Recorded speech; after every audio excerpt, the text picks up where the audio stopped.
So for this video, I will be reading off of a script, so I won't have direct eye contact with the camera the entire time, but I just wanted to make mention that it is important to maintain eye contact with the client when we talk about anything in regards to the euthanasia.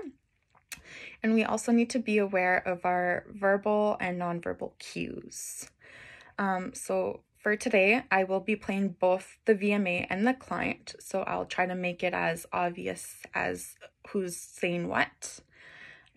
So to start off, for this scene, the client is sitting on the ground and is petting Zoe, and the VMA walks into the room, and she walks over to the client and crouches down to their level. This is an important nonverbal cue, as we want to be inviting to the client and not seem intimidating. So the VMA knocks on the door to the comfort room and enters. Hello, would it be all right if I spoke to you about some aftercare options before we continue with the appointment? The client says, yeah, that's fine.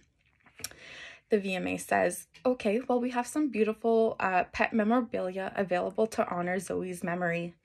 The first option we have is a private cremation. This is a good option if you wish to have your pet's ashes returned to you after the cremation process. With a private cremation, you will get to pick up an urn of your choosing, and if you choose this option, we have a catalog that you can go over and choose an urn from. The client says, okay. The VMA says, the next option you can choose from is a communal cremation. With a communal cremation, your pet is cremated along with other animals, therefore you do not receive your pet's ashes back.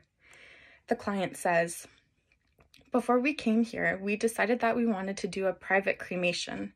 Zoe means a lot to us, and we like to have her ashes back. The VMA says, okay, so I'll hand you the catalog for the urns, and I want you to take your time choosing which one you want. In this catalog, the prices range from $60 to $175, depending on the style you choose from. The client looks over the catalog and decides. So the client says, I think we wanted to go with the gray one with the paw prints. Are we able to get Zoe's name engraved into the urn? The VMA says, yes, of course you can. I'll just make a note of that so that Zoe's name will be engraved on the urn for you. The client says, thank you.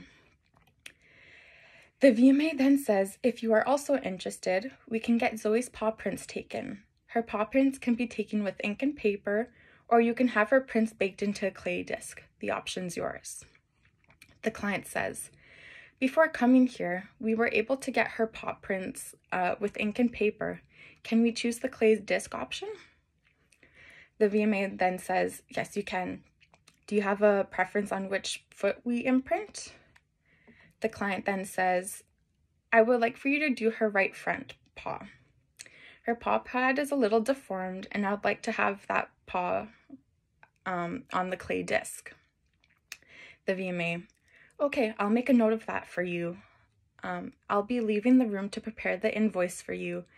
Then we can continue on with the appointment. Do you have any other questions you want to ask before I leave? The client says, no, I don't. Thank you. So the VMA leaves the room to prepare the invoice and comes back a couple minutes later with the debit machine so that the client can pay before the euthanasia.